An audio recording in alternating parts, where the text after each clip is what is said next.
بسم الله الرحمن الرحيم السلام عليكم ورحمة الله دمان ardayda Somali Star Online Training meel walba adduunka ka joogtaan waxa weeyleen oo socdo casharadii barashada iyadoo aan sii marayno casharadii Microsoft Office aan ku shaqeynay casharka buuggii labaad Excel accounting iyadoo aan ka shaqeynayna maanta waxaan baran doonaa casharkeeni lixaad baan soo gudbaynaa accounting gudaha sii gudgalay doonaa waana Excel accounting casharo kala duwan anagoo ilaa 10 casharo macquul ah ka soo diyaarin doonaa oo nasi qurux badan ardayda u tusin doono marka waxaan ku soo dhawaanaynaa page-keena WordPress-ka waxaan ku soo gudgali doonaa macalinka magaciisa maxamed org.wordpress.com wixii macluumaad iyo araa kala duwan kan isku weydaarsan doonaa waxaan kala soo gudgali doonaa marka annagoo page-keeni casharkan ka qaadanaynay Somali Star Online hore waxaan ugu soo dhamaaday Word haddana waxaan inoo socdo Excel oo casharkii lixaad aan sii marayno Access iyo PowerPoint aan ku soo xijin doonaa marka sidaa darteed casharkeeni maanta aan soo gudgalayaa marka dhamaan marka professional English and computer teaching waxaan ku soo dhawaanaynaa direct number professional English and computer teaching waxaan ku soo dhawaynaynaa direct number waana injineer Maxamed Bare casharadiisii imtixaanaha marka casharkeena maanta muxuu noqon doonaa inoo soo diyaariyay Excel-kii wax badan baan soo casharkan soo aqrinay Petty cash management baan casharkeena maanta ka dhiganay inaan qaadano Petty cash management waxa weeye hadii cookbook ku shaqeynaysan cookbook waxa sida loo bixiyo expense-yada ayuu waafaqsan yahay oo expense-yada yararka company-ga ugu bixin kartaan hadii aad ku shaqeynaysan account package dhameystiran oo ku shaqeyn kartaa hadii Excel aad isticmaalaysan Excel sida lagu isticmaalo baran doonaa oo expense-yada looga bixin karo oo Excel jooga waxaan soo diyaarsanay date-kii waxaan soo diyaarsanay description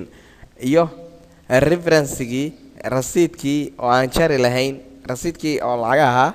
payment iyo balance-ga noo harayo shirkadda hadii aad ku shaqeynaysan company caalami ah mar walba wuxuu leeyahay receipt la jaro marka lacag expense-gu ugu talagalay $400 $500 qaanada la geliyaa amaba akoonka bangiga ku leeyihiin la dhigaa loo jaraa dadka okay $400 oo aan maanta ku isticmaali doonaa expense-yada kaliinka refreshment iyo adeega ku bixino oo qaadanayo company-gu isticmaalayo waayo waxa kamid ah dadka dhaqayo nadaafada kaliinka company-ga qaabilsan waxa laga yaabaa joornaat ahaan lacagta aan siino refreshment shaah iyo waxa la isticmaalo iyo cafe adeeg yar yar in la isticmaalo waxa soo dhan oo baabuur yar yar la isticmaalo kale oo adeeg yar yar company-ga saa baabuur iyo wax walba leh marka okay very good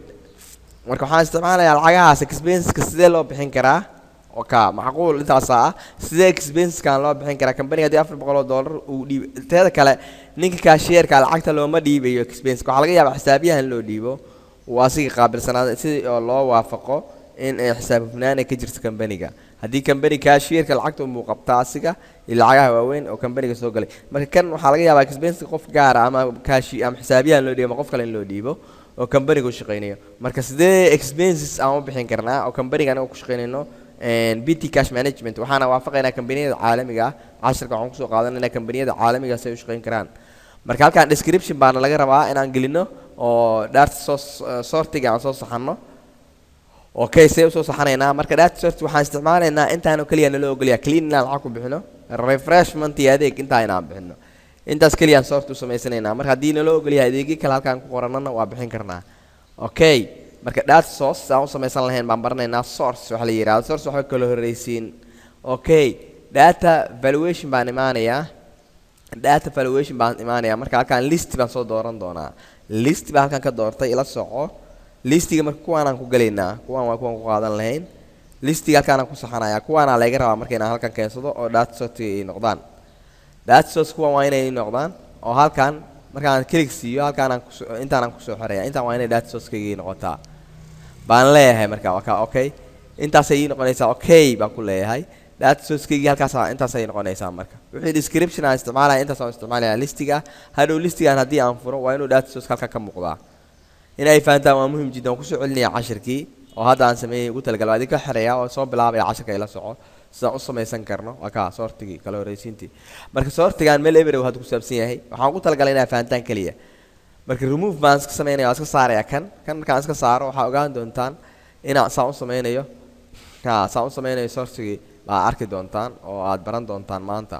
ana soo select gareyn doona kan markaan iska saaro ayaan ku soo celinayaa casharkaygii list baan dooranayaa list markaan doorto waxaan dooranayaa marka inaan remove ku sameeyo markaan rabo kan waxaan dooranayaa halkan halkan haddii aan clear dhaho wuu iga tirtiriyaa clear keliyaan ku filan clear data list inaan dhaho iga saariyaa ka marka xisaabtan mar walba aan date qoro halkaan ay soo gelgeli doontaa marka description ka markaan sameeyo kadib aan sameynayaa taas marka data valuation baan dooranayaa markaan doorto data valuation halkaan list baan ka dooranayaa waxaan ku talagalay ardayda caalamiga ah oo accountiga ku shaqeynayso excel hadday isticmaalayaan laakiin haddii QuickBook la isticmaalayo waa gaar asiga asaa wata expense sheet qaabka loo bixin lahaa casharada QuickBook oo ku baran doonaa taas iyo wax la mid ah okay marka intaanan ka sameynaynaa soo ma intaasaan dooranaynaa kaliya wax weyn ma aha waana ku soo okay gareysanaynaa intaas inaan rabno range-ga kan nooga bilow baan dhahayaa ilaa ay kan ila soco saddexdaas igu sii okay baan leeyahay saddexdaa wixii ah baan bixin karnaa clean refreshment iyo adeeg baan bixin karnaa intaasana loo ogolyahay marka mar walba aan wax bixinayo lacag halkaasaan kusoo qoray marka tan waa lacagtii hore oo aan nidaamkii 400 baa noogu jirto akoonkeennii markaan lacag bixinayo la soco marka halkaan saan u isticmaalayo waxaan dhahayaa 15kii bishii slash bishii shanaad slash 2017 waxaan bixiyey markaa waxaan soo qaadanayaa refreshment oo aan bixiyey refreshment marka sortigi waa inay halkaan ii lahaataa haddii aan gacanta ka qoreynin oo inaga aan keeni weyn refreshment ardayda haddii ay la qabsan waayaan kan oo sortiga intaa ka dooranayni ay dhihi waayaan sida tan ay usoo halkaan usoo gashan waayaan waxay samayn karaan waxaa u furan inay samayn karaan inay gacanta ka qoraan oo haddii uu idin soo geli waayo waa ka dooranaysaan inter baa leeyahay okay halkaan waxaan gelinayaa marka halkaan car numberkii aan ku shaqeynaynay macnaha lambarkeena jaritaankiisa intuu marayay 100 buu marayay halkaan lacagta aan isticmaalnay waa $10 baan qof siinay oo payment ya $10 baan bixinay marka balance-geena waa inay ka muuqataa marka halkaan balance-geena waa inay ka jarmataa lacagta noo taalo balance waxaan haysanaa 400 oo rasiid aan ku soo qaadanay rasiidkan wuxuu u ekaan karaa rasiid aan soo samaysanay company rasiidkiisii baan lacag ku soo qaadan ama rasiid company leeyahay jareena $10 baan ku qoreynaa qofka bangiga ka doonanayaa haddii credit card aan ku shaqeynayna credit card anaga kuma bixinayna qarashaad credit card ka badanaa qarashaad dad loogu diro way jiraan oo credit card waa si sahlan Soomaaliya badanaa laga isticmaalo credit card ma isticmaasho marka waxaan sameynaynaa lacagta inay ka jarmataa rabnaa mar walba waxaan dhahaynaa marka ka jarayna gacanta manual iyadoo waxaan idin tusin doonaa aakhirkan waxaan idin bari doonaa iyadoo automatically isku jarayso marka bilowga tii waxaan idin tusin doonaa sida lacagtan aan jarnay $10 kan uga jarmi doonto marka 10 baan qoranaynaa marka balance-geena inay ka go'do aan rabno lacagtaana dollar ahaan baan marka hore ugu soo xirnaynaa halkan oo iyadoo dollar ah baan samaysan doonaa oo rasiidkii waa inaan marka hore soo dollar garaysanaa ila soco marka step by step channelka imaanaya markaan dollar samaysanayo channelka lacagta waxaan ku soo xirnaynaa currency baan rabnaa inaan ku soo xirno account currency baan ku soo xirnaynaa currency maxaa waaye qaabkaas wuxuu noogu haynayaa mar walba lacagteena dollar ahaan buu noogu haynayaa oo qaab currency baan ku soo xiran karnaa lacagaheennii mar walba waa inay dollar ah ku shaqeeyaan qaabkaas waa inay lacag ahaan currency ahaan noo qaabilsanaadaan halkaan ay imaanayna account-geennii mar walba waa inuu currency-ga active noo ahaadaa noogu xirnaadaa okay oo kusii save garaysanaynaa marka currency lacagta mar walba aan isticmaalin waa inay currency halka ka soo muuqdaa automatical ahaan halkaan waa inuu currency yimaadaa mar walba si automatic mar walba lacag aan isticmaalo halkaan waa inuu currency soo galaa okay marka currency-gaan ku soo xirnayo iyadoo channel aan tagay lacagta waan iska tirtiraynaa oo ku soo celinay casharkan si aad ku fahantaan halkaan 400 baa noogu jirtay halkaan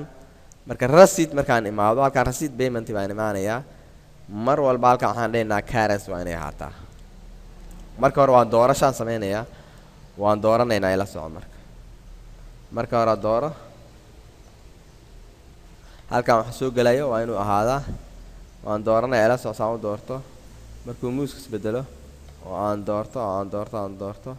wixii halkaan soo galaba iyo wixii halkaan kala soo galaba waa inay ahaadaan wixii halkaan noo soo galaba waa inay currency ahaadaan iyo halkaan labadaba okay very good hadaan fahanay marka mar walba lacag halkaan soo gasho currency isku sii bedelaysaa rasiid way halkaan ila soco markaa okay iyadoo casharadeennii ay noo socdaan kan waan qaadaya halkaan aan dhigayaa intaa wixii soo galo waa currency waa inay ahaadaan journal mar walba currency bay ahaan halka kaaga muuqanaysaa okay very good halkaas currency soo qaadanaya markaan tan taabto currency waa soo galaya oo automatic baa ugu soo xirnay okay kan rasiidka inta iga tir okay marka cashirkeena aan soo gudgalna markaan ku jirnay haddii halkaan aan lacag bixino marka rasiidkii halkaan lambarkii wuxuu marayaa lambarkaan jaraynay lacagtaan ka jaraynay 100 buu marayaa halkaan marka waxaan kugu yiri waxaan jarnay ان rasiidkii 100 muu maraya halkaan $10 baan qof siinayna oo rasiid aan u jaraynaa halkaan marka wixii soo gala 10 isla markii dollar buu qabsanayaa lacagtii uu qabsan halkaan $10 waa inaan ka dhignaa asna waa inaan ka kacnaa $10 lacagtaas ka goyaysaa saameynaysa oo maxaan ku jarnay refreshment baan bixinay oo company-ga baa dad noogu yimaadeen dadkii noo yimaaday baa refreshment u dalabnay saa ayaan u sameysanaynaa marka dhowdii 300 waxaan u haraysa halkaan 90 iyadoo automatical baa idin tusin doonaa si ay isu kala jari doonto casharada soo socdo hore waxaan u soo baranay casharadii charterka ahaa hore waxaan u soo baranay casharo kala duwan oo Excel ah marka haddii cookbook aad ku shaqeynaysaan expenses-ka si toos ah idin tusin doonaa idinkoo ka bixin doona expenses journal-ka ka bixin doono ama ka bixin doona biilka interbill gelin doono oo by bill ka bixin doona expenses-ka waxa ku arki doontaan markaan Excel joogo laakiin si kale aan u arkaynaa hay 20kii bishii baa lacag bixiyay clean baa lacag siiyay halkaan sortiga saana siinay la soco marka sortigan waa noogu soo xiray automatic ahaan buu noogu xiran yahay intaan mid kamid ah aan sortigan ka dooran karnaa mid kale afraadna looma ogola hore waan u soo sheegay casharkan inaan mid kale loo ogoleen marka halkaan daan clean taabto automatic ahaan waa inuu halka u soo qabsadaan rabnaa marka oo halkaan sorti number buu noo leeyahay sortigeeni muxuu ahaa marka clean hadii aan bixinayno waa inuu clean halkaan ku soo qaataa okay good clean waan qoran karnaa hadii xataa uu soo qaadan waayo cleaning markaan lacag ku bixinayno oo cleaning aan lacag siinayno lacagaha aan siinayno halkaan numberkii waxaan maraynaa 101 halkaan waxaan bixinaynaa cleankii waxaan siinaynaa ila soco lacag dhan $20 baan siinaynaa oo payment ah halkaan waxaan gelin doonaa ila soco marka $20 ka go'i doonta lacagtaas marka lacag ahaan wixii currency halkaan soo qabsanaysa iyada automatic ahaan isku xareynaysa lacagta marka step by step halkaan marka date-kii inaan geliyaa laga rabaa 20kii bishii wuxuu u soo qabsan waayay halkaan date baa laga rabaa 20kii / bishii shanaad baan ka shaqeynaynay /2017 inta markaa soo saxo buu halkaan easy saxmaysa xisaabteeda hadii kala ma saxmaysa xisaabteedii okay very good marka hadii aad tahay nin cashier ama hadii aad tahay nin xisaabiya oo ku shaqeynaya accounting waxaa bixin kartaa lacag qarashaad adoo Excel jooga waxaan kaloo isticmaali karaa Excel jooga 22kii bishii waan bixin karaa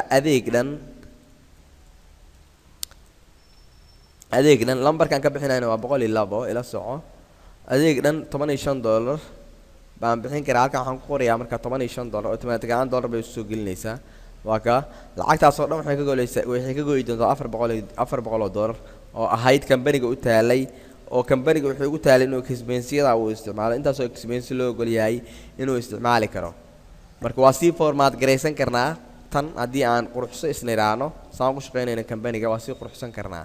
oo formatting condition baan ku xiri karnaa formatting condition baan dooranayaa ila soco marka saa markaan u doorto waxaan dooranayaa condition-kii format-ka aan rabay okay marka casharadii kala duwanaa Somali Star Online Training iyo casharo kala duwan hore aan u soo qaadanay ayaa waxaan sii maraynaa halkaas expense-yada qaabkan ku bixin karno payment-iga iyo casharo kala duwan hore noogu socdeen marka Somali Star Online Training ardayda bilowga ah casharada accounting-ga ayaa iska leh oo buug Excel baan ku baro aan tijaabo ahaan baa u qaadanaa casharkan Somali Star Online Training Petty Cash Management tijaabo cashar tijaabo weeye casharkan advance ay idin tusin doonaa mar dhow marka sidaa darteed fi amaan Allah wassalaamu calaykum waraxmatullaahi wabarakaatuh